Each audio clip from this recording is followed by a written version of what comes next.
আসসালামু আলাইকুম। আমাদের ইউটিউব চ্যানেলে আপনাকে স্বাগতম।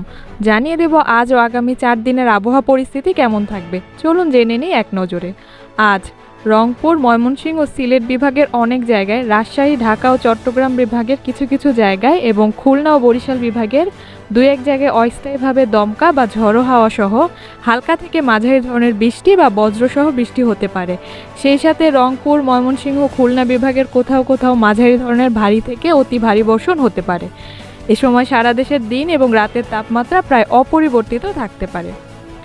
আগামীকাল রংপুর, ময়মনসিংহ, সিলেট বিভাগের অনেক জায়গায়, রাজশাহী, ঢাকা ও চট্টগ্রাম বিভাগের কিছু কিছু জায়গায় এবং খুলনা ও বরিশাল বিভাগের দু এক জায়গায় অস্থায়ীভাবে দমকা বা ঝড়ো হাওয়া সহ হালকা থেকে মাঝারি ধরনের বৃষ্টি বা বজ্রসহ বৃষ্টি হতে পারে।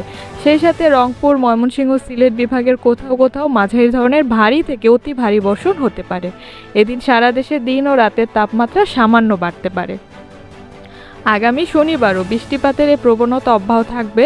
ওই দিন ময়মনসিংহ, সিলেট বিভাগের অনেক জায়গায়, রংপুর, রাজশাহী, ঢাকা ও চট্টগ্রাম বিভাগের কিছু কিছু জায়গায় এবং খুলনা ও বরিশাল বিভাগের দুই এক জায়গায় অস্থায়ীভাবে দমকা বা ঝড়ো হাওয়া সহ হালকা থেকে মাঝারি ধরনের বৃষ্টি বা বজ্রসহ বৃষ্টি হতে পারে। সেই সাথে ময়মনসিংহ, সিলেট বিভাগের কোথাও কোথাও মাঝারি ধরনের ভারী থেকে অতি ভারী বর্ষণ হতে পারে। আগামী রবিবার ময়মনসিংহ ও সিলেট বিভাগের অনেক জায়গায় এবং রংপুর, রাজশাহী, ঢাকা, খুলনা, বরিশাল ও চট্টগ্রাম বিভাগের দুই এক জায়গায় অস্থায়ীভাবে হালকা থেকে মাঝারি ধরনের বৃষ্টি বা বজ্রবৃষ্টি হতে পারে। সেই সাথে ময়মনসিংহ ও সিলেট বিভাগের কোথাও কোথাও মাঝারি ধরনের ভারী থেকে ভারী বর্ষণ হতে পারে। আগামী সোমবার থেকে বৃষ্টিপাতের এই প্রবণতা কিছুটা কমে আসবে। ওই দিন রংপুর, ঢাকা, ময়মনসিংহ, সিলেট বিভাগের কিছু কিছু জায়গায় এবং রাজশাহী, খুলনা, বরিশাল ও চট্টগ্রাম বিভাগের দুই এক জায়গায় অস্থায়ীভাবে বৃষ্টি বা বজ্রবৃষ্টি হতে পারে। সেই সাথে ময়মনসিংহ ও সিলেট বিভাগের কোথাও কোথাও মাঝারি ধরনের ভারী থেকে ভারী বর্ষণ হতে পারে।